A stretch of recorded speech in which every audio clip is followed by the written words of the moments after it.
सभी का बहुत बहुत स्वागत है मेरे चैनल हमारे सितारे ज्योतिष में।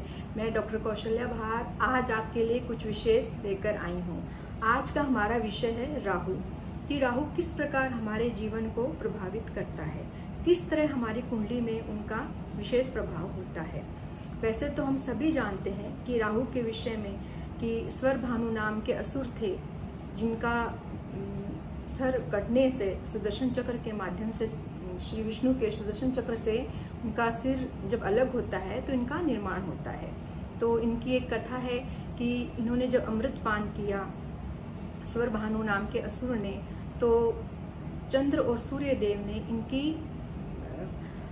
श्री विष्णु भगवान के समक्ष जाकर इनकी बात बताई कि इन्होंने अमृत का पान किया है। तो श्री विष्णु भगवान ने सुदर्शन चक्र से स्वरभानु का धड़ जो है वो अलग कर दिया। तो इनका सिर जो अलग हुआ वो है राहु कहलाया, और जो धड़ है वो केतु के नाम से प्रसिद्ध हुई। तो ये तो इनका एक वैदिक ज्योतिष में प्रादुर्भाव किस प्रकार हुआ वो बताया है। वैसे राहु केतु की कोई हेवनली बॉडी है नहीं, सौरमंडल में इनका कोई ऐसा ग्रह या कोई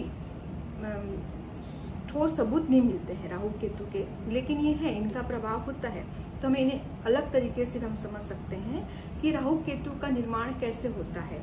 जब पृथ्वी अपनी धुरी पर चक्कर लगाती है, अपने पथ पर चक्कर लगाते हुए अपनी धुरी पर घूमते हुए जब सूर्य की परिक्रमा करती है तो वह एक पाथ का निर्माण करती है। उसी तरह चंद्रमा भी पृथ्वी का उपग्रह है, वो अपनी धुरी पर चक्कर लगाता हुआ पृथ्वी का अपना एक चक्कर पूर्ण करता है एक साल में। तो इनके जो पाथ निर्माण होते हैं, जब ये पथ आपस में जब कट होते हैं, मतलब कटते हैं ये पथ, तो इनका जो नॉर्थ नोड होती है वो राहु कहलाती है, और जो साउथ नोड होता है वो केतु कहलाता है। तो इस तरह से हम समझ सकते हैं कि राहु केतु का निर्माण होता है। राहु केतु जो होते हैं वो विशेषकर राहु के बारे में आज हम बात कर रहे हैं। तो राहु जो होता है वो छाया ग्रह होता है, उसका वैसे कोई वजूद नहीं होता है, लेकिन वो फिर भी हमें प्रभावित करता है। जिस प्रकार से छाया हमारे साथ चलती है लेकिन उसका कोई अस्तित्व नहीं होता है, उसी तरह से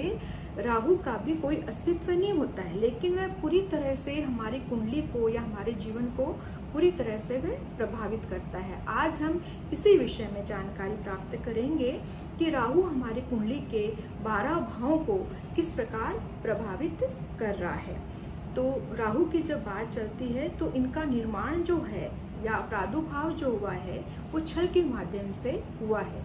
तो इन्हें हम एक छलिया ग्रह की उपाधि भी देते हैं कि राहु जहाँ बैठ जाते हैं या जिस भाव में बैठते हैं तो वहाँ उन भावों संबंधित वह छल प्रपंच करने में माहिर होता है। ऐसा राहु देव जो है उनको वैसे देव नहीं कहा गया है, नवग्रह में इनको शामिल किया गया है, और ये असुर प्रकृति के होते हैं। इनकी जो दशा है वो 18 वर्ष चलती है। इनका जो धातु है वो लोह है, और इनका जो रंग होता है वो नीला और भूरा माना गया है। इनका जो समय है वो मध्य रात्रि का समय माना जाता है, मतलब मध्य रात्रि में ये बलि होते हैं। और इनकी जो दशा है वो 18 वर्ष चलती है। इनके जो चलने की जो स्थिति है वो वक्र है, मतलब ये उल्टे चलते हैं। जब राहु चलेंगे तो उल्टे चलते हैं। तो ये सब तो हमने जानकारी दी कि राहु का किस प्रकार का प्रभाव है, या मतलब क्या है इनके विषय में, हमने किस तरह से इनके विषय में जानकारी दी है, क्या है इनका हमारे जीवन में, किस तरह से ये हमें प्रभावित कर सकते हैं। लेकिन आज हम ये जानेंगे कि राहु कुंडली को किस तरह से प्रभावित कर रहे हैं। तो राहु देव जो होते हैं वो मिथुन राशि में उच्च के होते हैं और धनु राशि में नीच के माने जाते हैं, और शुक्र और शनि के साथ इनकी मित्रता रहती है, बाकी ग्रहों के साथ में इनकी मित्रता अत्यधिक नहीं रहती है। चंद्र और सूर्य इनके शत्रु ग्रह माने जाते हैं। जब इनके साथ में आते हैं या इनके साथ ही युति बनाते हैं, दृष्टि संबंध बनाते हैं, तो ये अच्छे परिणाम नहीं देते हैं। ये तो हुआ राहु देव का परिचय। तो बात करेंगे कि लग्न में यदि राहु आ जाता है तो किस प्रकार हमारी कुंडली को प्रभावित करता है, या हमारी पर्सनालिटी को, हमारे व्यक्तित्व को राहु किस तरह से प्रभावित करेगा। राहु का वैसे कोई वजूद नहीं है, ये छाया ग्रह है।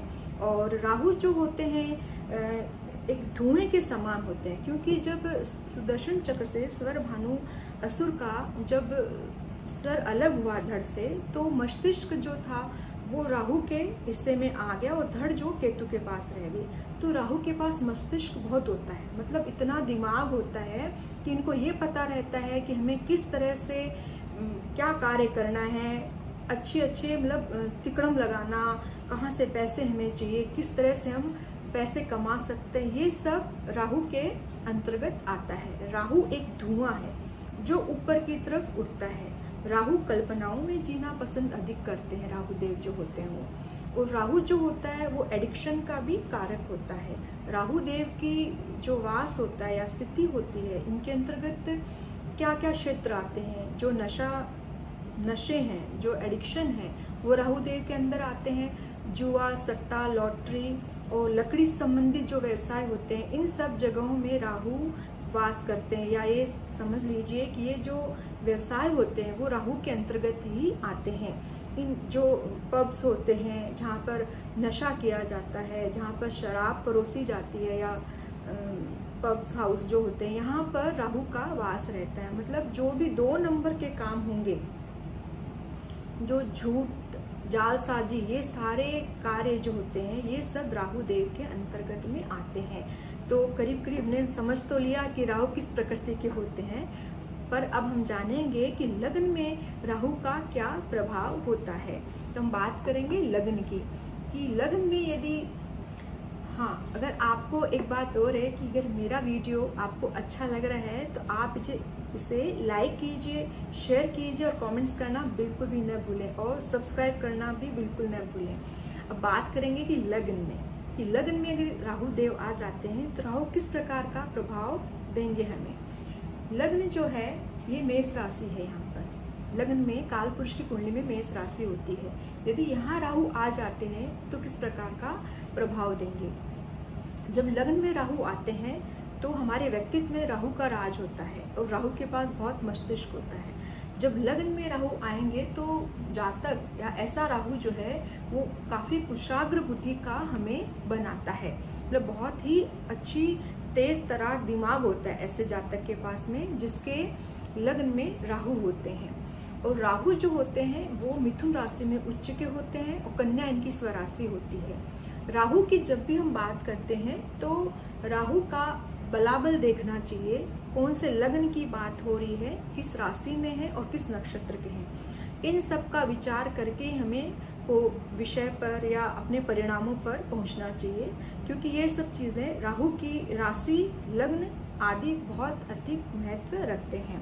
जब लग्न में राहु आएंगे तो आपको बहुत ही कुशाग्र बुद्धि के बनाएंगे। आप अपने कार्य जो हैं बहुत जल्दी करना पसंद करेंगे, उनका परिणाम किसी भी तरीके से आप निकालना चाहेंगे कि कैसे भी हो लेकिन मेरे कार्य जरूर बनने चाहिए, मुझे पैसे कमाने हैं, मुझे मेरा कार्य हर तरीके से करना है। ऐसा राहु जब लग्न में आता है तो आपको इस तरह की प्रकृति देता है। आप थोड़े लंबे कद के हो सकते हैं, थुलथुल आपका शरीर हो सकता है। यदि राहु पाप प्रभाव में है तो आपको कोई टाइप का एडिक्शन भी हो सकता है, आपको नशे की आदत भी हो सकती है। ऐसा राहु जो होता है वो व्यक्ति को कल्पनाओं में लेके जाता है। मतलब वो बैठे बैठे कल्पनाएं करता है कि मतलब कार्य तो वो धीरे करेगा लेकिन कल्पना अधिक करेगा कि मैं इस कार्य को किस तरह से कर सकता हूँ, और एक कुशाग्र बुद्धि देता है।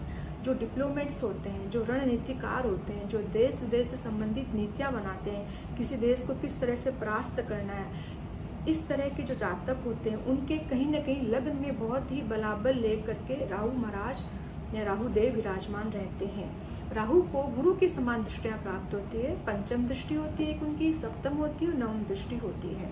तो ऐसा राहु जब पंचम दृष्टि डालेगा पंचम भाव पर तो कुशाग्र बुद्धि का तो बनाएगा, लेकिन यदि राहु यहाँ पर पाप प्रभाव में होते हैं या यहाँ पर कोई युति नहीं होती है, यदि शुभ ग्रहों के साथ में, एक बात और है राहु के विषय में, यदि शुभ ग्रह के साथ में युति बनाते हैं तो ये उस शुभ ग्रह के गुणों को ग्रहण कर लेते हैं, क्योंकि ये छाया ग्रह है, जिस तरह का आकार या प्रकार इनको मिलेगा उस तरह से ढल जाते हैं। लेकिन यदि ये अकेले हैं, युति में नहीं है, तो ये अपना पूर्ण प्रभाव अपना ही रखेंगे और राहु जो होते हैं वो शनिवत होते हैं, करीब करीब इनके जो प्रभाव होते हैं शनि के समान ही माने जाते हैं। तो इनकी पंचम दृष्टि पंचम भाव पर बनेगी। तो यदि राहु यदि उच्च का है या स्वराशि का है तो ऐसा जातक कुशाग्र बुद्धि का जरूर होता है। और यदि यहाँ पर राहु पाप प्रभाव में है या समझ लीजिए बलाबल नहीं या नीच राशिगत है, तो यहाँ पर जो शिक्षा का क्षेत्र होगा जातक का वो अधिक बहुत शिक्षित नहीं हो सकता है। कभी कभी उसे पढ़ाई करने में या शिक्षा ग्रहण करने में रुक रुक करके वो अपने पढ़ाई को पूर्ण करता है। संतान उत्पत्ति में भी ऐसा राहु बाधक होता है। आपकी जो बुद्धि होती है वो बहुत ही आप तिकड़मबाज तरह के या स्तर के आप जातक हो सकते हैं यदि लग्न में राहु पाप प्रभाव में है या बलाबल उसका कमजोर है। तो अब इनकी सप्तम दृष्टि पड़ती है सप्तम भाव पर। तो सप्तम भाव पर राहु की जब दृष्टि पड़ती है तो ये होता है हमारी पार्टनरशिप का हाउस एंड स्पाउस का घर भी होता है। तो आपकी स्पाउस के साथ जो एक अंडरस्टैंडिंग रहती है म्यूचुअल, वो थोड़ी सी कम यहाँ पर देखी जाती है। और समटाइम्स पार्टनरशिप में भी ऐसा राहु कुछ प्रॉब्लम्स क्रिएट करता है यदि लग्न में राहु होते हैं। तो अब इनकी सप्तम और नवम दृष्टि जब भाग्य भाव पर पड़ेगी, यहाँ पर काल पुरुष की कुंडली में धनु राशि होती है और धनु राशि जो होती है वो राहु की नीच की राशि होती है। नवम पर जब राहु दृष्टि डालेंगे तो पहली बात तो ये कि आपको भाग्य जो साथ देगा वो हो सकता है थोड़ा देर से दे, या भाग्य वृद्धि में आपके कुछ रुकावटें आएंगी। जो आप प्राप्त करना चाहते हैं हो सकता है वो समय लगाए, उसे प्राप्त करने में आपको समय लग सकता है या कुछ अड़चने आ सकती हैं। आपके पिता के साथ में भी थोड़ी कम बनेगी जब लग्न में राहु विराजमान रहते हैं। तो ये तो हुआ लग्न के राहु का फल कि लग्न में यदि राहु आ जाते हैं तो किस प्रकार कुंडली को प्रभावित करेंगे। अब बात करेंगे कि दूसरे भाव में राहु क्या कमाल करते हैं। दूसरा भाव जो है वो शुक्र का है, क्योंकि यहाँ पर वृषभ राशि होती है। वैसे तो राहु शुक्र के मित्र होते हैं, तो यदि धन के घर में, कुटुंब के घर में, वाणी भाव में यदि राहु आते हैं तो किस प्रकार का प्रभाव देते हैं। ये ऐसे जातक जिनके राहु दूसरे भाव में होता है वो बहुत अत्यधिक फैशन परस्त देखे गए हैं। उन्हें सुंदर चीज़ों से बड़ा लगाव होता है और वो अपने शो ऑफ करने में भी खूब खर्चा करते हैं, दिखावा पसंद व्यक्ति होते हैं। और क्योंकि ये वाणी भाव भी है, कुटुंब भाव भी है, तो कुटुंब भाव में जब राहु बैठते हैं तो ऐसे व्यक्ति जो होते हैं जिनके दूसरे भाव में राहु होते हैं वो कुटुंब से विच्छेद करना अधिक पसंद करते हैं, या हो सकता है कोई कारणवश उन्हें अपने कुटुंब से दूर रहना पड़ता है। और अच्छा भी ये है कि यदि दूसरे भाव में राहु हो तो ऐसे जातक को अपने कुटुंब से दूरी बना के रखनी चाहिए, या कह सकते हैं कि ऐसा जातक जहाँ पर जन्म लेता है उससे दूर सुदूर विदेश में जाकर के सेटल हो तो बहुत अच्छा ऐसा राहु परिणाम देता है। और वाणी भाव में जब राहु आता है तो आप अचानक से हार्श वॉइस बोलते हैं, मतलब आपकी जो वाणी होती है वो दूसरों को तकलीफ या कष्ट पहुंचाने वाली हो सकती है। और धन संचय करने में कभी कभी ऐसे राहु कष्ट भी देते हैं। ये निर्भर करता है कि राहु किस राशि के हैं, आपका लग्न कौन सा है, उसके पश्चात ही ऐसे परिणाम हम देंगे कि राहु किस प्रकार का प्रभाव दूसरे घर में देता है। तो धन संचय करने में आपको कष्ट हुआ और आपको विदेशवास भी करवाता है ऐसा राहु, और आपसे अत्यधिक खर्च भी करवाता है। मतलब आप जहाँ पे खर्च नहीं करना है वहाँ पर भी आप खर्च करना पसंद करते हैं यदि दूसरे घर में राहु आते हैं तो। अब इनकी दृष्टियों की बात करते हैं तो इनकी पंचम दृष्टि जो होगी 1, 2, 3, 4, 5 छठे घर पर पड़ेगी। तो छठे घर में जब राहु दृष्टि डालेंगे तो यहाँ पर कन्या राशि है, ये इनकी स्वराशि होती है। और वृषभ राशि के राहु हो गए, या कहें तो आपकी कुंडली में कौन सी राशि उस पर निर्भर करता है। लेकिन यदि छठे घर में जब राहु दृष्टि डालेंगे तो ऐसा जातक अपने शत्रुओं पर विजय प्राप्त करने में माहिर रहता है। लेकिन कभी कभी इनको पेट से संबंधित तकलीफें होती हैं या कुछ ऐसी बीमारियां होती है जो पकड़ में जल्दी से नहीं आती हैं। तो और इनकी जो सप्तम दृष्टि है वो अष्टम भाव पर आती है। अष्टम भाव पर जब दृष्टि आती है तो इन्हें इस तरह के लाइलाज रोग भी हो सकते हैं। और ये पैतृक संपत्ति का घर है, आपके दादा का घर है, और आपकी रिसर्च का भी हाउस होता है। यहाँ पर जब राहु आते हैं तो आपको कभी कभी रिसर्च फील्ड में भी समय लगता है रिसर्च करने में, आपको पैतृक संपत्ति लेने में भी कष्ट देखे गए हैं। कभी कभी आपके जो बड़े बुजुर्ग हैं घर में, उनके साथ में भी आपकी बहुत ज़्यादा अच्छी नहीं बन पाती है, क्योंकि आपका वाणी पर नियंत्रण नहीं रहता है। और आपको अपनी लंबी बीमारियों से थोड़ा ध्यान रखना चाहिए। कोई क्रॉनिक डिजीज़ वगैरह हो तो उनका ट्रीटमेंट जल्दी लेना चाहिए। और आँखों में, क्योंकि हमारी आँखें, यहाँ पर अगर राहु वास करते हैं तो हमें आँखों से संबंधित भी कष्ट होते हैं, आँखों की कोई रोग हो सकते हैं, तो हमें इस चीज़ का विशेष ध्यान रखना चाहिए। बात हुई इनकी सप्तम दृष्टि की। अब इनकी नवम दृष्टि जो होगी कर्म भाव पर पड़ेगी। कर्म भाव पर जब दृष्टि पड़ेगी तो ऐसे राहु हमारे कामों को करने की जो एक स्पीड होती है वो थोड़ी स्लो हो जाती है। कभी कभी आप आलसी भी होते हैं और आपके काम करने का जो एक शैली होती है वो ऐसी होती है कि आराम से मेरे काम हो जाए, और कभी कभी अड़चने भी आती है, क्योंकि शनि का घर, जब यहाँ पे राहु दृष्टि डालेंगे तो कामों में आपको अड़चने देंगे और आपके पिता से आपकी कभी कभी दूरी भी हो सकती है। आपके कर्म जो होते हैं वो राहु प्रदान हो सकते हैं। हो सकता है कि आपकी जो इनकम है वो राहु प्रदान क्षेत्रों से आ रही है। वो लकड़ी का व्यवसाय हो सकता है, कोई एडिक्शन की चीज़ों का आप बिजनेस करते हो, बेवरेज जो होते हैं उनका बिजनेस भी आप कर सकते हो यदि राहु सेकंड हाउस में होता है। तो इन क्षेत्रों से आपको आय होती है यदि दूसरे घर में राहु होते हैं तो यहाँ पर आपके लिए राय होती है कि यदि सेकंड हाउस में राहु होते हैं तो आपको फॉरेन सेटल होने की कोशिश करनी चाहिए, तब ये ऐसे राहु अच्छे फल देते हैं। यदि आपके बाकी के ग्रह भी इसको सपोर्ट करते हैं तब ये बात हम कह सकते हैं। अब बात करेंगे कि राहु तीसरे घर में क्या प्रभाव डालते हैं। तीसरे घर में राहु की उच्च की राशि होती है, मिथुन राशि होती है, और आपके पराक्रम भाव में राहु आ गए। ऐसे जो राहु होते हैं तीसरे भाव में, राहु की प्लेसमेंट जब होती है तो ये सबसे अच्छी प्लेसमेंट मानी जाती है। कुंडली के 12 भाव में से सबसे अच्छी प्लेसमेंट ये राहु की तीसरे घर में मानी गई है, क्योंकि ये पराक्रम भाव है। यहाँ पर जब राहु आते हैं तो आपके जो पराक्रम होते हैं या आपके जो कार्य करने की जो शैली होती है उसमें राहु का बहुत अच्छे से स्तर देखा जाता है। आपके कार्य करने की जो शैली होगी वो आप इस तरह से करेंगे कि सामने वाले को पता भी नहीं चलता है और आप उसके साथ में थोड़ा छल कर सकते हैं। मतलब आपकी बात करने की जो शैली होगी वो थोड़ी सी बटरिंग टाइप की हो सकती है। आप अपने काम निकलवाने में बहुत अधिक माहिर होते हैं और आप सामने वाले को इतने अच्छे से लपेटे में ले सकते हैं कि उसको पता भी नहीं चलता है कि आप अपना काम निकलवा करके चले गए और उस बंदे को पता भी नहीं चलता है। ऐसे राहु की जो प्लेसमेंट होती है वो ज़्यादातर राजनेताओं में देखी जाती है, क्योंकि वो जनता के सामने मीठे शब्दों में बात करते हैं और अपने कार्य निकलवाने में माहिर होते हैं। तो तीसरे भाव का जो राहु होता है वो बहुत अच्छा माना जाता है, इसकी प्लेसमेंट वेल होती है और आपके जो भाई बंधु होते हैं उनके साथ में आपकी एवरेज बनती है, क्योंकि पराक्रम भाव जो है आपके काम का है, आपके भाई बंधुओं का है, आपके कार्य करने की शैली का है और विदेश आदि का भी विचार, हम विदेश यात्राओं का विचार भी हम तीसरे घर से करते हैं। तो यहाँ पर आप विदेश भ्रमण कर सकते हैं। आप उन मतलब विदेशों में जा कर के घूमने फिरने के आप शौकीन जरूर होते हैं। अब इनकी बात करेंगे दृष्टियों की। सबसे ये बात एक और है कि राहु किस राशि के, आपकी कुंडली में जो राशि है या नक्षत्र है या कौन सा लग्न है, इन सब पे आपके राहु के परिणाम निर्भर करते हैं।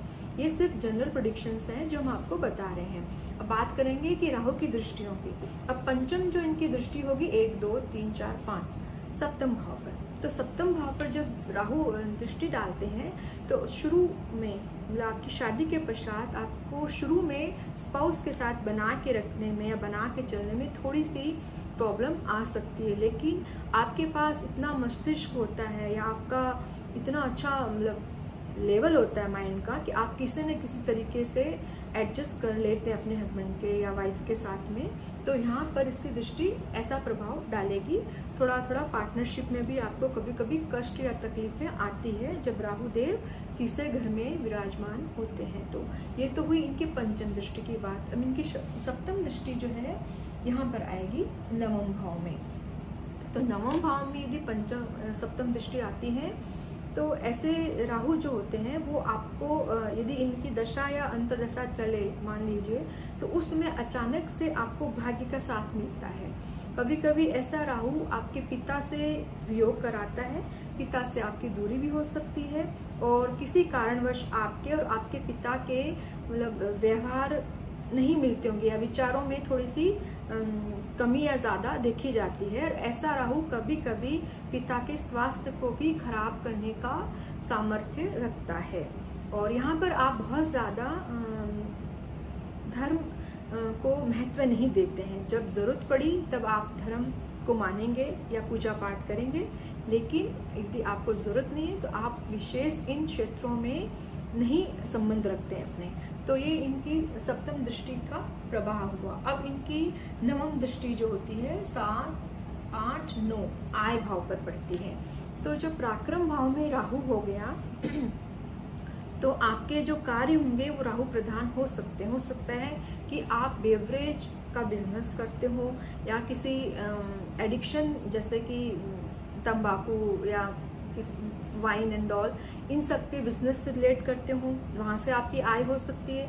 या इन क्षेत्रों में आप एम्प्लॉय हो सकते हो यदि राहु तीसरे घर में जब आता है। या आप राजनीति से भी, आप पॉलिटिक्स से भी जुड़े हुए बंदे हो सकते हो यदि राहु तीसरे घर में आता है। तो ऐसा राहु जो है इन सब क्षेत्रों से आपको आय कराएगा नवमी दृष्टि जब यहाँ पर राहु डालेंगे तो। और आपके जो कार्य होंगे वो जल्द से जल्द हो सकते हैं, उनमें कभी अड़चने आने का सवाल नहीं होता है, बहुत जल्दी ऐसे कार्य होते हैं। अगर राहु युति में होते हैं तो अच्छे रहते हैं, अकेले राहु होते हैं वो तो स्वतंत्र हो जाते हैं अपने परिणामों को देने के लिए। तो ये बात हुई तीसरे भाव की कि राहु तीसरे भाव में रहकर किस प्रकार का प्रभाव देते हैं। अब बात करेंगे कि राहु यदि चतुर्थ भाव में आते हैं तो किस प्रकार का प्रभाव देते हैं। चतुर्थ भाव जो होता है वो हमारे मन का होता है, और काल पुरुष की कुंडली में चंद्रमा का ये घर है, और शुक्र को यहाँ पर दिशा प्राप्त होती है। तो चंद्रमा के घर में राहु तो बहुत अच्छा कमाल नहीं करेंगे, क्योंकि चंद्रदेव और राहु देव की आपस में मित्रता नहीं है, शत्रुता होती है। तो जब चतुर्थ भाव में राहु आते हैं तो आपका अपनी माता के साथ थोड़ा वैमनस्य जरूर हो सकता है, और आपकी जो सुख सुविधाएं हैं, भवन, वाहन आदि, इन सबको बनाने में आपको थोड़ी मेहनत करनी होती है, लेकिन फिर भी आप इन सब चीज़ों को एक समय पश्चात प्राप्त कर लेते हैं। लेकिन जब राहु देव मन में आते हैं तो ऐसे राहु देव की वजह से, इस राहु की वजह से आपके मन की था पाना, मतलब सामने वाला आपके मन को जल्दी से रीड नहीं कर सकता, आपके मन की था पाना थोड़ा मुश्किल हो जाता है। आप कहते कुछ और है, ये जो शब्द है वो तीसरे भाव के लिए में भी लागू होगा। यदि तीसरे घर में भी जब राहु होते हैं तो व्यक्ति कहता कुछ और है, करता कुछ और है। और यहाँ पर भी जब चतुर्थ भाव में भी जब राहु आता है तो व्यक्ति कहता कुछ और है, करता कुछ और, उसके मन के अंदर झांक के हम नहीं देख सकते कि इस व्यक्ति के मन में क्या चल रहा है। और जब चतुर्थ भाव में राहु आता है तो जातक को कंपटीशन देता है, वो हर क्षेत्र में कंपटीशन कर सकता है। हो सकता है कि यदि सामने वाले की बहुत अच्छी गाड़ी, घर है, तो व्यक्ति चाहेगा कि मेरे भी ऐसा हो, मतलब कॉम्पिटिटिव बना देता है जब राहु चौथे घर में आता है तो। और ऐसा व्यक्ति थोड़ा अंदर से थोड़ा कनिंग नेचर का हो सकता है यदि चतुर्थ भाव में राहु आते हैं तो। और आपकी गृहस्थी का जो माहौल होता है वहाँ पर बहुत ज़्यादा अच्छे परिणाम राहु देव नहीं देते हैं। कभी कभी यदि राहु पाप प्रभाव में हो तो आपकी माता या आपकी पत्नी मानसिक तकलीफ़ों से गुजरती है, उन्हें किसी तरह के मानसिक मतलब कहिए तो आपको मतलब मेंटल स्ट्रेस वगैरह से वो जरूर जूझ सकती है यदि राहु चतुर्थ भाव में होते हैं तो। ये तो चतुर्थ भाव के राहु की बात हुई। अब इनकी बात करते हैं कि इनकी दृष्टियाँ किस प्रकार प्रभावित हमें करेगी। तो इनकी पंचम दृष्टि पड़ेगी 1, 2, 3, 4, 5 अष्टम भाव पर। तो अष्टम भाव में जब राहु दृष्टि डालेंगे तो आपको मतलब आपके जो कार्य जो होंगे वो गुप्त हो सकते हैं, और आपको पैतृक संपत्ति प्राप्त करने में भी कुछ कुछ कष्ट प्राप्त कभी कभी होते हैं। और ये आपकी रिसर्च का फील्ड भी है या हायर एजुकेशन भी कह सकते हैं। वहाँ पर जब राहु दृष्टि डालते हैं तो आप जो सोचते हैं, जो एजुकेशन लेना चाहते हैं, वहाँ पर आपको थोड़े कष्ट देखे जाते हैं इनकी पंचम दृष्टि से। अब बात करेंगे इनकी सप्तम दृष्टि की। सप्तम दृष्टि राहु जो है वो दशम भाव पर डालेंगे, जो शनि का घर है। तो आपके जो कर्म होते हैं वो शनि प्रधान हो सकते हैं, राहु प्रधान हो सकते हैं, और कार्यों में कभी कभी विलंब या अड़चने देखी जाती हैं। बहुत धीरे भी आपके कार्य हो सकते हैं, या राहु प्रधान आपके कार्य जरूर होते हैं, जिसमें कि आपका बेवरेज हो गया, आपके कोई एडिक्शन हो गया, जुआ, सट्टा, लॉटरी, ये सब कार्य से आप जुड़े हो सकते हैं, या कोई आपका लकड़ी का बिजनेस हो सकता है, या आप कोई शनि प्रधान जो उद्योग होते हैं उन सब में भी आप उनसे जुड़े रह सकते हैं जब चतुर्थ भाव में राहु आता है। तो अब बात करेंगे इनकी नवमी दृष्टि की। तो इनकी नवमी दृष्टि जो भी वो 12वें भाव पर होगी। तो 12वां भाव हमारे व्यय का होता है, हमारी हैबिट्स का होता है। यदि राहु यहाँ पर जब दृष्टि डालते हैं तो हमारे व्यय जो होंगे वो बेवजह के होंगे, या हम सैर सपाटा या फॉरेन घूमने में, विदेशों में भ्रमण करने के आदी हो सकते हैं। कभी कभी हम अनर्गल बात करने के भी आदी होते हैं, या हमारे जो व्यय होते हैं वो कभी कभी गुप्त भी होते हैं, जो हमें पता भी नहीं चलता है कि हमारे मतलब दूसरे नहीं पता कर सकते कि इनके खर्चे कहाँ हो रहे हैं। तो जब राहु व्यय भाव पर दृष्टि डालता है तो इन सब चीज़ों का प्रभाव देता है, और ऐसे लोगों को कोर्ट केस या लिटिगेशन आदि से जरूर दूर रहना चाहिए, और किसी भी तरह का एडिक्शन उन्हें नहीं करना चाहिए यदि चतुर्थ भाव में राहु होते हैं। तो अब बात करेंगे कि पंचम भाव में राहु किस प्रकार का प्रभाव देंगे। पंचम भाव जो है वो हमारी विद्या का भाव है, हमारे डाइजेस्टिव सिस्टम जो रहता है उसको लीड करता है, 5th हाउस जो है, और हमारी संतान का भाव है, हमारी शिक्षा का है, हमारे बौद्धिक स्तर का भाव पंचम भाव होता है। यदि यहाँ राहु देव आ जाते तो किस तरह का प्रभाव डालते हैं, क्योंकि यहाँ पर गुरु को कारक तत्व प्राप्त होता है और ये सूर्य का घर है, तो दोनों ही इसके मित्र नहीं होते हैं।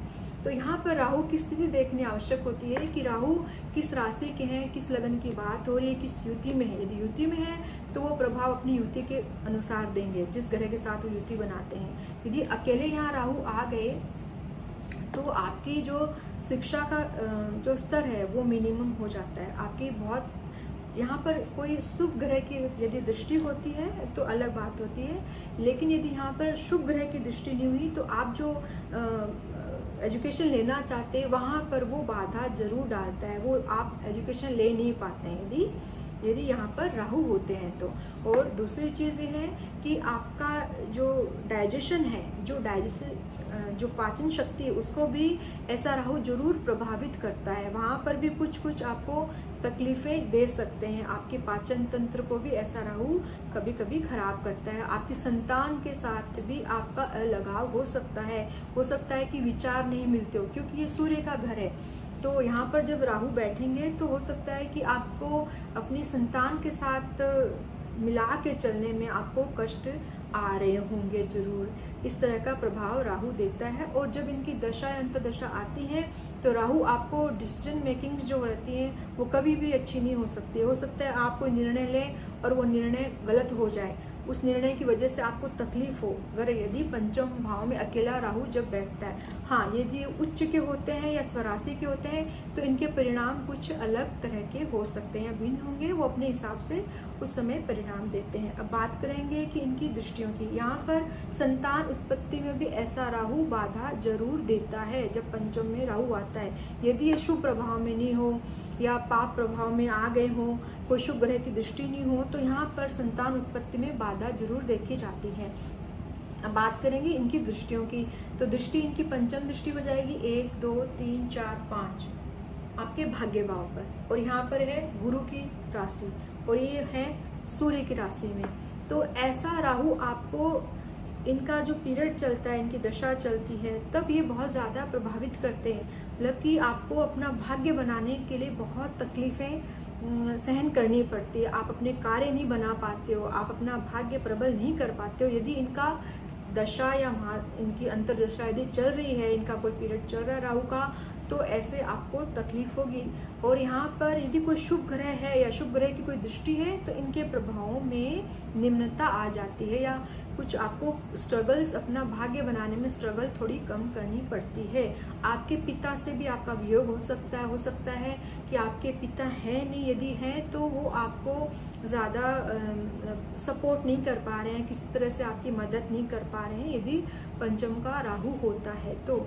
अब बात करेंगे इनकी सप्तम दृष्टि की। तो सप्तम दृष्टि आय भाव पर पड़ती है, तो ऐसा राहु जो होता है वो आपको आपकी आय मिनिमम कर सकता है, या जो आप आय प्राप्त करना चाहते हैं उसे रेगुलेट होने में समय लगता है। जब आप चाहते हैं उतना आपको मिल नहीं रहा है, मतलब असंतोष की भावना यहाँ पर राहु जरूर जगाते हैं, आय को लेकर, आपके प्रॉफिट्स को लेकर के। या हो सकता है आपके शनि प्रधान क्षेत्रों से आपकी आय हो रही है बट वो रेगुलर नहीं हो रही है, उसमें कुछ ऑब्स्टेकल्स ज़रूर आते हैं जब पंचम भाव में राहु होता है तो। अब बात करेंगे कि इनकी नवमी दृष्टि की। तो नवमी दृष्टि जो होगी 7, 8, 9 लगन पे पड़ेगी। इनकी नवमी दृष्टि जब लगन पे आती है तो आपके व्यक्तित्व में थोड़ी सी कमी देते हैं। आप बहुत जल्दी कार्य करने के आदी होते हैं। आप कभी कभी डिसीजन मेकिंग्स जो होती हैं, आपके निर्णय लेने की जो क्षमता है वो कभी कभी तकलीफ देती है आपको। जब इनका पीरियड चले तो ये दशा चल रही है तो विशेषकर उस समय जरूर प्रभावित करेगा राहु। बाकी आपके ओवरऑल जो आपका जो एक कुंडली का विश्लेषण है उसमें भी आपको राहु तकलीफ तो जरूर देता है यदि पंचम भाव में अकेला राहु बैठा हो तो। इनकी जब नवमी दृष्टि लगन पे पड़ेगी तो हमने बात की कि पंचम में राहु का किस प्रकार का प्रभाव है। अब बात करेंगे कि छठे घर में यदि राहु आ जाए तो किस प्रकार का प्रभाव देता है। छठा घर जो होता है रोग का, रिपु का, ऋण का, तकलीफों का, झंझटों का, इन सब से संबंधित छठा भाव होता है। और एक कहावत है या कह दीजिए कि ज्योतिष में एक मान्यता होती है कि त्रिक भावों में जब पापी ग्रह आते हैं तो अच्छा फल प्रदान करते हैं, क्योंकि ये इनका क्षेत्र होता है। लिटिगेशन का हाउस है जिसका खुद जो नेतृत्व राहु स्वयं करते हैं। लिटिगेशन से रिलेटेड जो कार्य होते हैं वो राहु उनको हैंडल करते हैं। यदि यहाँ पर राहु आ जाते हैं तो इनका जो प्रभाव रहेगा वो ज़्यादा रहता है। राहु इन सब चीज़ों से बहुत अच्छे से निपटना जानते हैं कि किस तरह से हमें ये इन मतलब शत्रुओं पे किस तरह से हमें हैंडल करना है, हमें किस तरह से अपने ऋणों को मैनेज करना है, या अपनी जो बीमारियां हैं उसको किस तरह से मैनेज करना है। तो ये बहुत अच्छी तरीके से राहु यहाँ पर उनको मैनेज कर लेते हैं। लेकिन मेरा एक अनुभव है कि जब छठे घर में राहु होते हैं, उनकी यदि दशा अगर आ जाए, उनकी महादशा चले, तो ऐसे राहु आपको कोर्ट केसेस में फंसाते हैं, आपको लिटिगेशन से जोड़ देते हैं। जिनकी दशाएं जब चलती हैं तो यहाँ पर वो बहुत अच्छे परिणाम नहीं देंगे, रोग बढ़ाएंगे, लेकिन फिर भी एक स्तर पर आप उन सब चीज़ों से निपटना भली प्रकार जानेंगे जब छठे घर में राहु आते हैं। तो ये आपको कुछ विशेष तरह की क्रोनिक डिजीज देते हैं जिनका कुछ पता नहीं चलता है, लेकिन हम उन पे बेवजह के खर्चे करते रहते हैं और बहुत लेट जा करके डायग्नोसिस होती है वैसी बीमारियां यदि छठे घर में राहु आते हैं तो। अब इनकी दृष्टियों की बात करेंगे तो इनकी पंचम दृष्टि होगी 1, 2, 3, 4, 5 कर्म भाव पर। तो आपके जो कर्म होंगे वो राहु प्रदान हो सकते हैं। आपको जल्दी से किसी से मतलब झगड़ा करना आपकी प्रवृत्ति हो सकती है। आपके कार्य करने में कुछ अड़चनें जरूर आएंगी, क्योंकि ये शनि का घर है। यहाँ पर शनि को मकर राशि प्राप्त होती है तो आपको मेहनत करवाते हैं, आपके कामों में कुछ अड़चनें डालते हैं। छठे घर के जब राहु होते हैं तो आपका जो कार्य करने की जो शैली होती है वो बहुत ज़्यादा आप मेहनती नहीं हो सकते कभी कभी जब छठे घर में राहु होता है। तो आपकी जो एनर्जी है वो गलत कामों में चली जाती है, वहाँ पर आपका ज़्यादा व्यय होने लगता है। अब इनकी सप्तम दृष्टि की बात करेंगे 12वें घर में, तो 12वां घर है व्यय का। तो इनके जो खर्चे होंगे वो रोग पे और आपके जो लोन्स रहते हैं या कोई लिटिगेशन है उन सब में आपका खर्चा होता है। हो सकता है समटाइम्स कि आप किसी तरह का एडिक्शन आपको हो, यदि छठे घर में राहु होते हैं तो एडिक्शंस भी देते हैं। लेकिन कभी कभी छठे घर का राहु आपको विदेश में भी सेटल करता है, विदेश से भी आपको जोड़ता है, आपकी विदेश से भी इनकम करवाता है यदि छठे घर का राहु हो तो हमने बात की कि लग्न से लेकर छठे घर तक राहु का क्या प्रभाव होता है।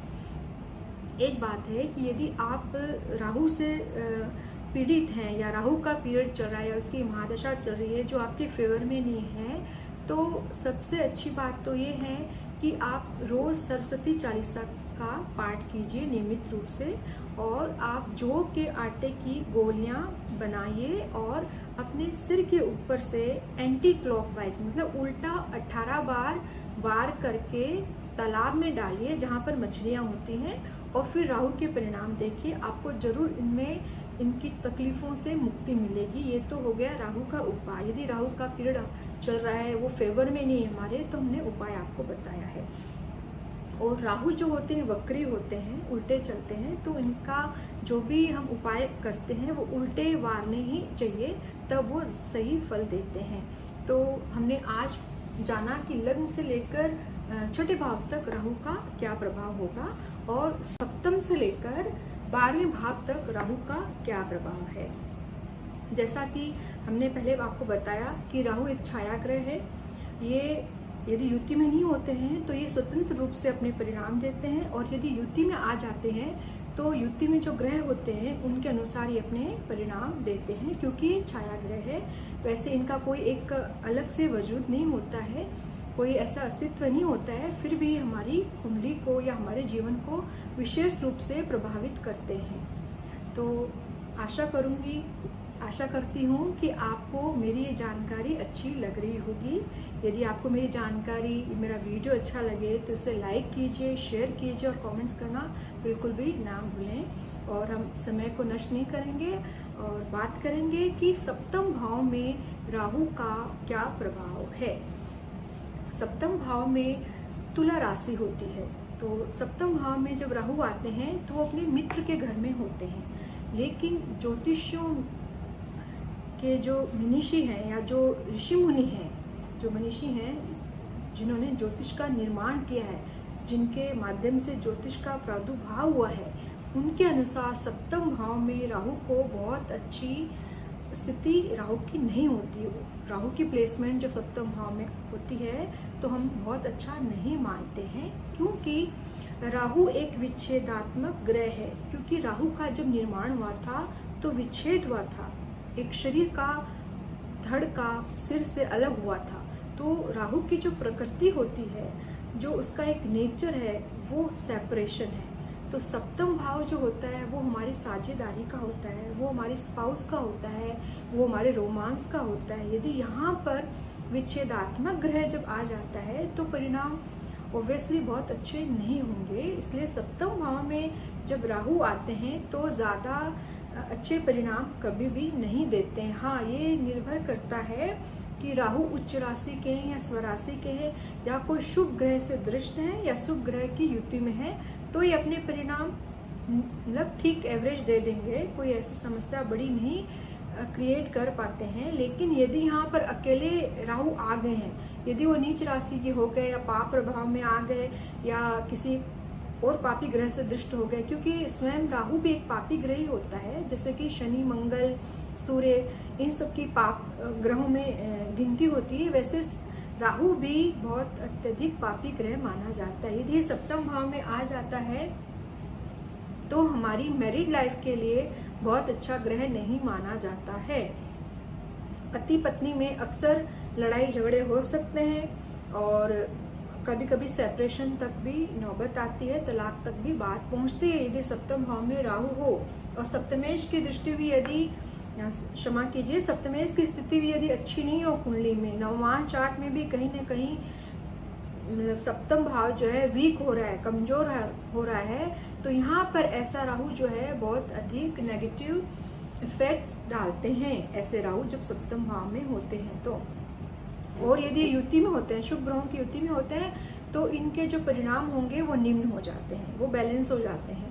तो यहाँ पर अकेला राहु जो होता है वैवाहिक जीवन को लेकर अच्छे परिणाम नहीं देता है, और यहाँ पर सबसे पहले ये भी हमें देखना चाहिए कि कौन सा लग्न है, क्योंकि किसी लग्न में, किन्हीं विशेष लग्नों में राहु जो होते हैं योग कारक ग्रह भी माने जाते हैं। इसलिए लग्न का, राशि का और बलाबल आदि का, नक्षत्र आदि का विचार करना बहुत अत्यधिक आवश्यक होता है जब हम सप्तम भाव के राहु के जब हम विश्लेषण करते हैं तो और ऐसा राहु जो होता है वो हमारा जो पार्टनरशिप हाउस भी रहता है सप्तम भाव, तो पार्टनरशिप के लिए भी अच्छा नहीं होता यदि अकेला राहु यहाँ बैठ जाता है।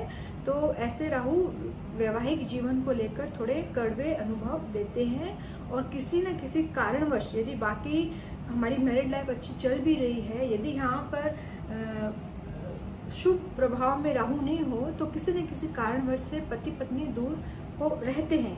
हो सकता है वो किसी कार्यवश दूर रहे या कोई विशेष प्रयोजन से वो दूर रहे, तो ऐसा राहु अलग अलग करता है। यदि पति पत्नी मतलब अगर सप्तम भाव में राहु जब आ जाते हैं तो पति पत्नी में विच्छेद होना एक प्राकृतिक है। ऐसा राहु इस तरह का नकारात्मक परिणाम देता है जब सप्तम भाव में राहु आ जाते हैं। तो एक तरह के अलग अलगाव को प्रदर्शित करता है सप्तम भाव का राहु। तो यहाँ पर युति होनी आवश्यक होती है। सप्तम भाव में यदि राहु आ गए तो अकेला राहु नहीं होना चाहिए, वहाँ पर कोई ना कोई शुभ ग्रह होना चाहिए, अन्यथा शुभ ग्रह से दृष्ट होना चाहिए और सप्तमेश की स्थिति कुंडली में बहुत अच्छी वेल प्लेस्ड सप्तमेश रहना चाहिए कुंडली में। तो यहाँ पर राहु ज़्यादा नकारात्मक परिणाम नहीं दे पाते हैं। अब बात करेंगे कि इनकी दृष्टियों की। इनकी दृष्टि होती है पंचम दृष्टि 1, 2, 3, 4, 5 आय भाव पर। तो सप्तम का जो राहु रहता है वो हमारे पार्टनरशिप का हाउस रहता है और वो यदि पंचम दृष्टि आय भाव पर डालेगा तो हमारे जो आय रहती है उसमें भी कुछ कुछ ऑब्स्टेकल्स आएंगे। यदि हम बिजनेस कर रहे हैं तो हमारे बिजनेस जो पार्टनर रहता है उसके साथ हमारी बहुत अच्छी नहीं बनती है, तो हमारी बिजनेस टूटने के कगार पर भी आते हैं और हमें नियमित रूप से आय नहीं होती, क्योंकि ये 11वां घर शनि का है। तो राहु जो होते हैं शनिवत होते हैं, तो हमें इनकम जो होती है, कंटिन्यू इनकम जो होती है वो रुक रुक कर होती है या होती है तो बहुत लेट होती है जब सप्तम भाव का राहु होता है। वैसे सप्तम भाव में जब राहु होते हैं तो बिजनेस की अपेक्षा हमें प्राइवेट या कोई भी और सेक्टर हो उसमें हमें नौकरी करना चाहिए, क्योंकि सप्तम का राहु बहुत अच्छे बिजनेस मैन नहीं बनने देता है। अधिकतर कुंडलियों में ऐसा देखा गया है कि सप्तम का राहु बिजनेस को लेकर के कहीं ना कहीं बड़े बड़े बाधा देने लगता है। इनकी पंचम दृष्टि जब आय भाव पर पड़ेगी, हो सकता है आपकी आय राहु प्रधान क्षेत्रों से हो सकती है। वो लकड़ी का बिजनेस हो सकता है, कोयले का बिजनेस भी हो सकता है, या फिर कोई बेवरेज का बिजनेस भी हो सकता है, आप राजनेता भी हो सकते हैं। लेकिन सप्तम का राहु ज्यादातर राजनेता नहीं बनने देता है। अब बात करेंगे इनकी सप्तम दृष्टि की। तो सप्तम दृष्टि लग्न को के ऊपर पड़ेगी। तो लग्न है हमारी पर्सनालिटी, हमारा व्यक्तित्व, हम जो सोचते हैं, जो हमारी ओवरऑल एक जो लुक होता है, जो हमारी सोच होती है, उसको लग्न उसका नेतृत्व करता है। यहाँ पर जब राहु की दृष्टि आएगी तो हमारी जो सोच होती है वो विपरीत रहती है। हस्बैंड से या आपका जो स्पाउस होता है उससे हमारी सोच जो विपरीत हो जाती है। यदि सप्तम में जब राहु आते हैं तो हमारे सोचने का जो तरीका होता है वो अलग हो जाता है। कुछ व्यक्तित्व में कमी भी देते हैं सप्तम के राहु जो होते हैं। कभी कभी आपको एक एडिक्शन में भी लेके जाते हैं सप्तम के राहु जब होते हैं। ज़्यादातर रिश्ते जो होते हैं एडिक्शन को लेकर के या कुछ अलग से आपके कुछ मैरिटल अफेयर्स भी हो सकते हैं सप्तम में जब राहु आते हैं।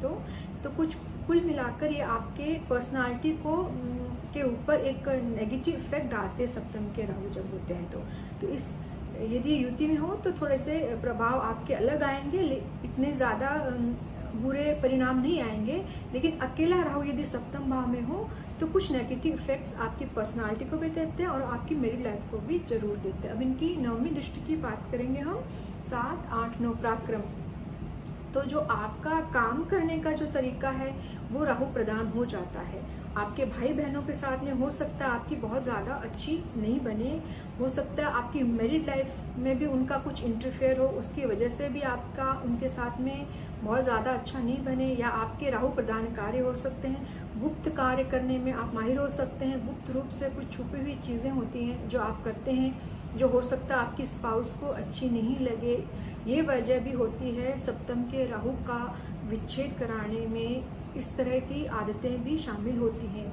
तो पराक्रम पे जब राहु दृष्टि डालेंगे तो आपके कामों में ऑब्स्टेकल्स आते हैं, आपके जो कार्य क्षेत्र होते हैं उसमें भी कुछ कमियां होती है, आपके काम समय पे नहीं बन पाते हैं, आप बेवजह के खर्चे भी कर सकते हैं यदि सप्तम के राहु होते हैं। जहाँ पर ज़रूरत होती है वहाँ पे आप खर्चा नहीं करेंगे, लेकिन जहाँ पर ज़रूरत नहीं है वहाँ पर आप ज़रूर खर्चे करते हैं यदि राहु सप्तम में आते हैं। तो राहु की वेल प्लेसमेंट नहीं होती है सप्तम भाव में। हाँ, यदि ये युति में है तो अलग परिणाम देंगे, और जिस ग्रह शुभ ग्रह के साथ में है तो उस जो ग्रह होता है उसके हिसाब से या उनके अनुसार वो अपने परिणाम देने लगते हैं। बात करेंगे कि अष्टम भाव में राहु क्या प्रभाव डालता है। अष्टम भाव हमारी आयु का है, हमारी पैतृक संपत्ति का होता है, हमारी हायर स्टडी जो रिसर्च फिर से लेट होती है या जो लंबे समय तक हमारी जो शिक्षा चलती है उस चीज़ को ये इंडिकेट करता है 8th हाउस। और हमारे क्योंकि ये पाताल भाव है, मतलब ये काफ़ी गहरा भाव, इसको जानना थोड़ा मुश्किल होता है। यदि यहाँ पर राहु आ जाते हैं तो सबसे पहले तो क्योंकि आपकी स्पाउस का 2nd हाउस है, स्पाउस से दूसरा घर मतलब आपकी स्पाउस का आपकी जो स्पाउस रहती है उसके पेरेंट्स का हाउस हो जाता है ना। तो आपका अगर यहाँ पर राहु है तो आपकी जो स्पाउस है उसके पेरेंट्स से आपकी बहुत ज़्यादा अच्छी नहीं बनेगी। कहने का मतलब आपकी जो ससुराल है उससे आपकी बहुत ज़्यादा अच्छी नहीं बनती है, क्योंकि आपकी वाणी थोड़ी हार्श हो सकती है, आपके कुछ गुप्त कार्य हो सकते हैं जो अच्छे नहीं लगे, आपके बोलने का जो तरीका है वो अच्छा नहीं लगे, पैतृक संपत्ति से आपको कभी कभी जद्दोजहद करनी पड़ती है, दादा के सुख में यहाँ पर कमी देखी जाती है। और ये अष्टम भाव भी है, कुछ बीमारियों को भी हम इस भाव से देखते हैं, अष्टम भाव से। तो यहाँ पर ये कुछ लंबी बीमारियाँ देते हैं, कुछ क्रोनिक डिजीज भी देते हैं। यदि ये युति में होते हैं तो अच्छी शुभ भाव या शुभ ग्रह की युति में होंगे तो यहाँ पर प्रभाव में कमी देखी जाती है, अलग प्रभाव आते हैं कभी कभी। और शुभ ग्रह से यदि दृष्ट होते हैं कहीं से भी, यदि इनके ऊपर शुभ ग्रह की दृष्टि पड़ जाए तो राहु के जो प्रभाव आते हैं, नकारात्मक प्रभाव आएंगे, उनमें कमी आ जाती है। लेकिन यदि अष्टम में राहु आया है तो आपको कोई भी बीमारी से, लंबी बीमारी से जूझने का जरूर आपको मौका मिलता है, और उसका आपको विशेष रूप से अपनी हेल्थ जो है उसके ऊपर विशेष रूप से आपको ध्यान रखने की आवश्यकता है।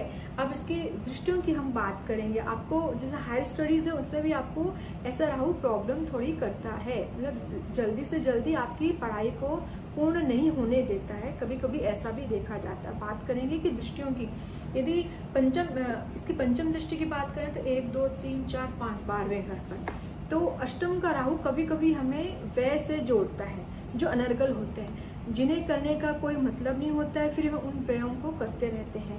और हमें विदेश भाव से भी कभी कभी ऐसा राहु जोड़ता है, यदि इनकी दशा या अंतर दशा चल रही हो तो हम फॉरेन भी सेटल हो सकते हैं, और हमें कोई तरह की एडिक्शन भी समटाइम्स ऐसा राहु देता है। अब बात करेंगे इनकी सप्तम दृष्टि की, तो सप्तम दृष्टि इनकी पड़ती है कुटुंब भाव पर, जो आपके घर का भाव है, आपका कुटुंब है, आपकी वाणी है, आपका धन है, आपके आँख है, आपका जो ऊपर का आँख, नाक, इन सबको 2nd हाउस नेतृत्व करता है। यदि यहाँ पर राहु की दृष्टि पड़ती है तो हो सकता है आपकी आँखों में कोई समस्या हो सकती है, आपको धन संचय करने में तकलीफ होगी, और आपकी जो वाणी रहेगी वो थोड़ी कटु हो सकती है। आप कुछ बोलेंगे तो हो सकता है आपकी फैमिली में उस चीज़ को लेकर के कोई इशू बन जाए, या आपकी वाणी इम्प्रेसिव समटाइम्स नहीं हो सकती है। ये बात है कि जब ये कभी किसी युति में नहीं हो, इसके ऊपर शुभ ग्रह की दृष्टि नहीं हो, तब ये इस तरह का प्रभाव डालेंगे। ये तो वही बात सप्तम दृष्टि की, यहाँ पर धन संचय करने में भी व्यक्ति को कभी कभी समय लगता है। बात करेंगे इनकी नवम दृष्टि की, तो 7, 8, 9 चतुर्थ भाव। अब इनकी नवम दृष्टि जो होती है चतुर्थ भाव पर होती है, तो चतुर्थ भाव होता है आपकी माँ का, आपकी गृहस्थी का, आपके मन का, आपकी चल अचल संपत्ति, सुख सुविधाओं का घर। यदि यहाँ पर राहु की दृष्टि होती है तो राहु जो है इन सुविधाओं का हमें लाभ लेने में थोड़ी देरी करता है। माता के साथ कभी कभी आपके इश्यूज हो सकते हैं, आपकी वाइफ के साथ में भी इश्यूज होते हैं, और आपके मन में भी राहु का वास होता है, तो आपके जो कार्य करने की जो शैली होती है या जो आपका मन है उसको बहुत था पाना या उसकी स्टडी करना थोड़ा सा मुश्किल हो जाता है, क्योंकि पाताल जगह पर आकर के राहु का वास है। तो ऐसा राहु किस तरह परिणाम देगा, बहुत 100% श्योरिटी यहाँ पर राहु के विषय में नहीं होती है। अब बात करेंगे कि नवम का राहु क्या प्रभाव देता है। नवम का राहु जो है वो गुरु के घर में आएगा, क्योंकि काल पुरुष की कुंडली में नवम भाव में धनु राशि होती है और राहु जो होते हैं वो धनु राशि में नीच के होते हैं। नीच के राहु जब होते हैं नवम भाव में, जो हमारे भाग्य का भाव है, यदि भाग्य घर में नीच के राहु आ जाते हैं तो जाहिर सी बात है कि हमें भाग्य के साथ में बहुत ज़्यादा संघर्ष करना पड़ता है। यदि यहाँ पर राहु शुभ राशि में नहीं हो, शुभ ग्रह से दृष्ट नहीं हो, शुभ ग्रह से युति में नहीं हो, तो हमें अपने भाग्य को प्रबल करने में बहुत ज़्यादा मेहनत करनी पड़ती है। और यदि ये उच्च के या स्वराशि के हो गए, शुभ ग्रह से दृष्ट हैं, शुभ भाव से किसी शुभ ग्रह से दृष्ट है, शुभ ग्रह से युति में है, तो ऐसे राहु जल्दी से हमें बहुत अच्छी भाग्य का साथ मिलने लगता है, यदि यहाँ पर शुभत्व इनको प्राप्त हो जाए।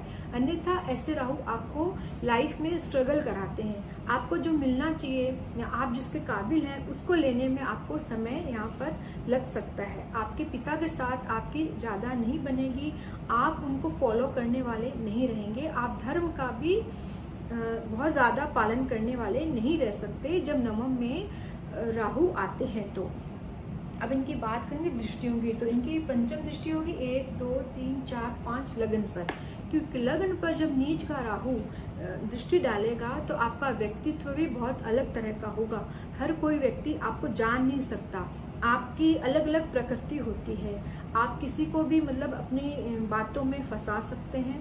इस तरह का राहु नवम का फल देता है। यदि नवम में राहु होते हैं और लगन पे जब दृष्टि डालते हैं तो आपके व्यक्तित्व में एक वो चमक नहीं होती है। हो सकता आप जो पर्सनालिटी का जो एक व्यक्तित्व जो निखर के आना चाहिए वो इतना निखर के नहीं आता है जब नवम में राहु होते हैं। कभी कभी राजनेताओं की कुंडली में भी देखा गया है कि नवम में राहु होते हैं, लेकिन वो काफ़ी अच्छी स्थिति में होते हैं, तो वहाँ पर वो उनको किसी ऐसे कार्य से जोड़ देते हैं जो कि जनता से रिलेट करता है, उनकी फिर वो व्यक्तित्व एक अलग तरह का बन जाता है। अन्यथा यदि शुभ भाव में यदि शुभ ग्रह से दृष्ट नहीं हो, अशुभ स्थिति में हो राहु, तो हमें कई अलग तरह के परिणाम देता है जो अधिकतर नकारात्मक ही होते हैं। अब बात करेंगे इनकी सप्तम दृष्टि की, तो सप्तम दृष्टि इनके पराक्रम भाव पर पड़ेगी जो नवम में राहु होते हैं। तो भाई बहनों के साथ में आपकी ज़्यादा बहुत अच्छी नहीं चलती है, आप उनके साथ में बहुत अच्छा म्यूचुअल अंडरस्टैंडिंग जो आपकी होती है वो बहुत अच्छी नहीं हो सकती। आपके कार्य करने की शैली राहु प्रधान होती है, कार्यों में अवरोध आते हैं और हो सकता है आप राहु प्रधान कार्य से जुड़े रहते हैं। ये होता है सप्तम दृष्टि का प्रभाव। आपके व्यय बहुत ज़्यादा हो सकते हैं, घूमने फिरने के शौकीन भी आप हो सकते हैं, ज़रूरत नहीं है फिर भी आप इस तरह के खर्चे कर सकते हैं यदि यहाँ पर राहु दृष्टि डालते हैं तो सप्तम दृष्टि। अब बात करेंगे इनकी नवम दृष्टि, तो 7, 8, 9 पंचम भाव पर। तो नवम भाव में जब राहु बैठ के अपनी नवम दृष्टि पंचम भाव पर डालते हैं तो आपकी शिक्षा का स्तर जो रहता है वो बहुत ज़्यादा अच्छा नहीं हो सकता है। कभी कभी संतान के साथ में भी आपको कष्ट आते हैं, संतान उत्पत्ति में भी आपको बाधा हो सकती है। यहाँ पर नवम भाव में जब गुरु की हम बात क्षमा करें, जब नवम भाव में राहु की बात करते हैं तो गुरु यहाँ पर विचारणीय है। सबसे पहले हमें गुरु की स्थिति भी देखनी चाहिए कुंडली में कि गुरु की कैसी प्लेसमेंट है, जुपिटर की कैसी प्लेसमेंट है, उसके बाद में हमें सारे विचार करने चाहिए कि राहु अब यहाँ पर क्या फल देंगे। और जब नवम में राहु होंगे तो इनकी नवम दृष्टि पंचम भाव पे पड़ेगी तो शिक्षा में विलम्ब, आपकी संतान आपको ज़्यादा साथ नहीं देती है, कभी कभी संतान उत्पत्ति में बाधा आती है, आपको निर्णय लेने में भी तकलीफ होती है, भूलने की बीमारी भी कभी कभी ऐसा राहु दे सकता है जब नवम भाव में आता है। तो बात करेंगे कि 10वें भाव में राहु क्या कमाल करता है। 10वां घर जो है वो कर्म क्षेत्र है हमारा, हमारा प्रोफेशन हाउस है, हम क्या काम करते हैं, हमारी कार्य करने की क्या शैली है और जो हमारा समाज है उसमें हमारी क्या रेपुटेशन है, उसमें हमारा क्या स्थायित्व है, वो भी हमारा 10वां घर ही बताता है। और ये भाव जो है वो शनि की राशि होती है यहाँ पर। तो शनि राहु जो होते हैं वो शनिवत होते हैं, मतलब राहु और शनि की मित्रता होती है, एक तरह से कह सकते हैं कि मित्रता होती है। राहु जो है शनि को फॉलो करते हैं। यदि ये यहाँ पर आ जाते हैं, यदि शुभ भाव शुभ ग्रह से दृष्ट है, शुभ राशिगत है, इन्हें बलाबल मिला हुआ है, तो ऐसा राहु राजनीति के क्षेत्र में भी आपको लेकर जाता है। ऐसे राहु के पास में, क्योंकि इसकी सप्तम दृष्टि जब चतुर्थ भाव पे पड़ेगी तो चौथा घर जो होता है, चतुर्थ भाव जनता का घर होता है, सेवा भाव भी होता है। तो यहाँ पर यदि शुभ राहु होते हैं, शुभता इन्हें प्राप्त होती है। ऐसा राहु जो होता है जनता की सेवा करने के लिए भी तत्पर रहता है। ये मतलब शर्त ये है कि यहाँ पर राहु बहुत अच्छी स्थिति में होने चाहिए, अन्यथा ऐसा राहु यदि शुभ ग्रह से दृष्ट नहीं होता है या शुभ राशि में नहीं हो, तो फिर ऐसा राहु जो है आपके कामों में तकलीफें देता है, आपके काम जल्दी से नहीं बनते हैं। आप जो प्रोफेशन कर रहे हैं, आपका जो भी बिजनेस है या जो भी आपकी जॉब है, उस वहाँ पर भी आपको ऑब्स्टेकल्स देखने को मिलते हैं। ऐसा राहु जो होता है कर्म क्षेत्र में आ गया तो आप कभी कभी असत्य वचन भी बोलने वाले होते हैं जब कर्म भाव में राहु आता है। हो सकता है आप किसी इस तरह के कर्म करते हो जो राहु प्रधान क्षेत्रों को के स्वामित्व में आते हैं, जैसे कि लकड़ी का काम हो गया, कोयले का काम हो गया, बेवरेज का हो गया, कुछ अचानक से आपको जहाँ से आमदनी होती है, लॉटरी सट्टा आदि में भी आप शामिल रह सकते हैं यदि 10वें घर का राहु होता है तो। और आप राजनीतिक क्षेत्र में भी जाते हैं यदि 10वें भाव का राहु होता है। और आपके पिता के साथ में बहुत ज़्यादा अच्छी यहाँ पर नहीं बनती है राहु के। तो हमने अभी बात की कि राहु यदि 10वें घर में होता है तो किस प्रकार का प्रभाव डालता है। अब बात करें इनकी दृष्टियों की, तो 1 2 3 4 5 यहाँ पर आपकी दृष्टि रहेगी। इनकी पंचम दृष्टि धन भाव पर, कुटुंब भाव पर होती है। तो आपका जो धन आगमन जो रहेगा राहु प्रधान क्षेत्रों से होगा। आपकी वाणी में भी कभी कभी असत्य आप बोल सकते हैं या झूठे वादे आप कर सकते हैं जब 10वें घर का राहु होता है। तो धन संचय करने में भी आपको कभी कभी तकलीफ देता है, कुटुंब से अलगाव भी कराता है। ये हो गया इनकी पंचम दृष्टि का फल। अब बात करते हैं इनकी सप्तम दृष्टि का फल। सप्तम दृष्टि इनकी चतुर्थ भाव पर पड़ती है।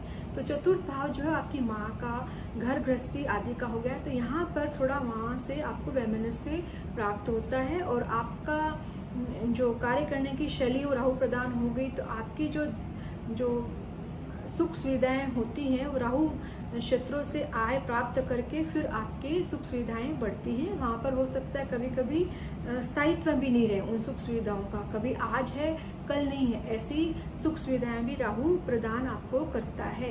वो उसकी स्थिति पर निर्भर करता है कि राहु किस राशि का है, कैसा है, शुभ है या अशुभ प्रभाव में है। ये हो गया सप्तम दृष्टि का प्रभाव। अब बात करेंगे इनकी नवम दृष्टि। तो नवम होगी 7 8 9 छठे घर पर। तो छठे घर पर जब राहु की दृष्टि हुई तो ऐसा राहु अपने शत्रुओं से निपटने का जो एक स्ट्रेंथ देता है, जो शक्ति देता है, वो बहुत प्रबल होती है। क्योंकि यहाँ पर कन्या राशि होती है, यहाँ पर शनिगत राहु होते हैं, तो उनको अपने शत्रुओं के साथ हर तरह की नीति अपनाकर उन शत्रुओं को वो हैंडल कर सकते हैं जब 10वें भाव में राहु होते हैं। पर समय समय पर इनको अपने शत्रुओं से निपटारा करना या उनका मुकाबला करना यहाँ पर पड़ता है जब वहाँ पर नवम दृष्टि राहु की जाएगी। तो अब बात करेंगे कि राहु आय भाव में आते हैं। 11वें भाव में जब राहु आते हैं तो किस प्रकार का प्रभाव देते हैं। वैसे तो आय भाव में जब भी कोई ग्रह आता है तो वह अच्छा ही फल देता है या आय करवाता है जब अपनी दशा अंतर्दशा में। लेकिन यहाँ पर राहु की स्थिति जाननी जरूरी होती है कि राहु किस राशि के हैं, क्या शुभत्व प्राप्त है, अन्यथा नहीं है उनको। ऐसे राहु यदि युति में आ जाए तो आपको बहुत अच्छे परिणाम देते हैं। ऐसे राहु नियमित रूप से आपको कंटिन्यू आपको एक प्रॉफिट दिलाते हैं यदि शुभ युति में आ जाएं तो। और ऐसे राहु जब आय भाव में आते हैं तो आप उस घर के सबसे बड़े संतान हो सकते हैं। हो सकता है आपसे बड़ा कोई पुत्र या पुत्री न हो यहाँ पर यदि राहु आते हैं तो। अब राहु यहाँ पर आपको शनि प्रधान क्षेत्रों से भी आय करवा सकते हैं या राहु प्रधान क्षेत्रों से भी आपको आय हो सकती है। अब बात करेंगे कि इनकी दृष्टियों की। तो दृष्टियों में इनकी पंचम दृष्टि हो जाएगी 1 2 3 4 5 पराक्रम भाव पर। तो पराक्रम भाव में जब क्षमा कीजिए, राहु जब पराक्रम भाव पर दृष्टि डालेंगे तो आपके जो कार्य हैं वो हो सकता है बहुत जल्दी भी पूर्ण हो जाए, या कार्य करने का जो तरीका होता है वो बहुत ही कुशाग्र तरीके से आप कुशाग्र बुद्धि को इस्तेमाल करेंगे और उससे अपने कार्य निकलवा लेंगे। और हर तरह से आप अपने कार्य कर सकते हैं, हर तरह की बुद्धि को लगा करके आप अपने कार्य निकालने वाले जरूर होंगे। और भाई बहनों के साथ में आपका सामंजस्य बना रहता है, एवरेज रहता है, ऐसा कोई मुश्किल वाली यहाँ पर तकलीफें या मुश्किल नहीं होती यहाँ पर भाई बहनों के साथ में। अब इनकी सप्तम दृष्टि की हम चर्चा करेंगे कि पंचम भाव पर इनकी सप्तम दृष्टि पड़ती है। तो जब पंचम भाव पर इनकी सप्तम दृष्टि पड़ती है तो आपकी जो एजुकेशन है उसमें ब्रेक होते हैं, मतलब आपको रुक रुक करके आपकी पढ़ाई पूर्ण होती है। यदि शुभ ग्रह यहाँ पर दृष्टि डालता है तो आप अपनी पढ़ाई को पूर्ण कर लेते हैं, अन्यथा 11वें घर का राहु कभी कभी पढ़ाई को पूरी भी नहीं होने देता है। इस तरह का भी प्रभाव ऐसा राहु डालता है जब 11वें भाव में राहु आ जाता है, और संतान उत्पत्ति में भी बाधा देता है, और आपका डाइजेशन जो रहता है वो बहुत ज़्यादा अच्छा नहीं रह पाता है। और कभी कभी 11वें घर का राहु जो है कोलेस्ट्रॉल की तकलीफ भी देता है, कम एज में भी आपको कोलेस्ट्रॉल बनने लगता है, क्योंकि यहाँ पर पंचम भाव पर जब राहु दृष्टि डालेगा तो अत्यधिक कोलेस्ट्रॉल बनने की तकलीफ भी आपको देखी जा सकती है, क्योंकि 11वां घर जो छठे से छठा भी होता है, तो थोड़ा इसका भी हमें ध्यान रखना चाहिए जब राहु 11वें घर में होते हैं। अब इनकी नवम दृष्टि की बात करेंगे तो इनकी नवम दृष्टि हो जाएगी 7, 8, 9 स्पाउस के हाउस पर रहती है इनकी नवम दृष्टि। तो विवाह के पश्चात आपको अपनी स्पाउस के साथ बना के चलने में शुरुआती दिनों में थोड़ी तकलीफ होती है, कभी कभी वैचारिक मतभेद ऐसा राहु जरूर करवाता है जब 11वें घर में राहु होता है। तो अन्यथा बाकी जो रिजल्ट्स रहते हैं वो ठीक ठाक रहते हैं ऐसे राहु के विवाह को लेकर के। लेकिन जब उनका पीरियड चलता है या कोई दशा चल रही है, अंतरदशा चल रही है, तो वो थोड़े वैमनस्य जरूर पति पत्नी में जरूर करवाते हैं, या पार्टनरशिप को लेकर भी कभी कभी तकलीफें यहाँ पर देखने को मिलती है। अब बात करेंगे कि राहु 12वें घर में किस प्रकार का प्रभाव डाल रहे हैं।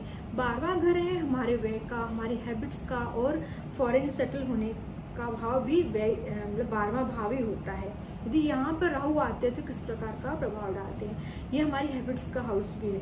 तो जो 12वें घर में राहु आते हैं तो हमें कुछ एडिक्शन जो रहता है, नशे की आदत भी हो सकती है। यदि यहाँ पर राहु पाप प्रभाव में है, शुभ राशि में नहीं है, शुभ ग्रहों से दृष्ट नहीं है, तो ऐसा राहु आपको एडिक्ट भी बनाता है। किसी न किसी तरह की एडिक्शन आपको हो सकती है। आपकी जो रात की नींद जो होती है, नींद में भी यहाँ पर ऑब्स्टेकल ऐसा राहु डालता है। आपको कुछ बैड हैबिट्स भी यहाँ पर जरूर होती है। लेकिन कभी कभी 12वें घर का शुभ राहु या शुभ ग्रहों से जब दृष्ट होता है तो आपको फॉरेन सेटल भी करवाता है। आप पैसा जब खर्च करते हैं तो बहुत ज़्यादा सोच विचार नहीं करते हैं, और मतलब अनर्गल कार्यों में आपके पैसे चले जाते हैं। धन संचय करने में कभी कभी ऐसा राहु तकलीफ देता है। अब इनकी दृष्टियों की बात करेंगे तो इनकी पंचम दृष्टि 1, 2, 3, 4, 5 चतुर्थ भाव पर, तो चतुर्थ भाव पर इनकी पंचम दृष्टि होगी। तो ऐसी दृष्टि आपकी माता के साथ, आपकी पत्नी के साथ थोड़ा वैमनस्य करवाता है, और आपको सुख सुविधाओं में भी ऑब्स्टेकल्स आते हैं। और क्योंकि पंचम दृष्टि चतुर्थ भाव पर होने से ऐसा व्यक्ति ज़्यादातर फॉरेन सेटल होते हुए देखे जाते हैं। अब इनकी सप्तम दृष्टि की बात करेंगे, छठे घर पर रहेगी। तो छठे घर में जब इनकी सप्तम दृष्टि होती है तो यहाँ पर आपके जो शत्रु होते हैं वो ज़्यादातर शत्रु नहीं बनते हैं, या आप कह सकते हैं कि आप शत्रुओं को अपने हिसाब से या अपनी नीतियों के अनुसार उन्हें टैकल करना आप अच्छी तरह से जानते हैं। या छोटे मोटे आपको रोग, ऋण आदि जरूर ऐसा राहु देता है, लेकिन फिर भी आप उनसे निपटारा करना भली प्रकार आप जान सकते हैं। अब बात करें कि नवम दृष्टि की 7, 8, 9 अष्टम भाव पर। अब अष्टम भाव पर नवम दृष्टि जब पड़ेगी तो ये आपको पैतृक संपत्ति से कभी कभी लेने में कुछ तकलीफें देखी जाती है। यदि 12वें घर में राहु हो तो आपको किसी तरह के ऐसे रोग भी दे देता है जिनका इलाज थोड़ा मुश्किल से होता है या जिन्हें हम जान नहीं पाते हैं कि कौन सा रोग हुआ है।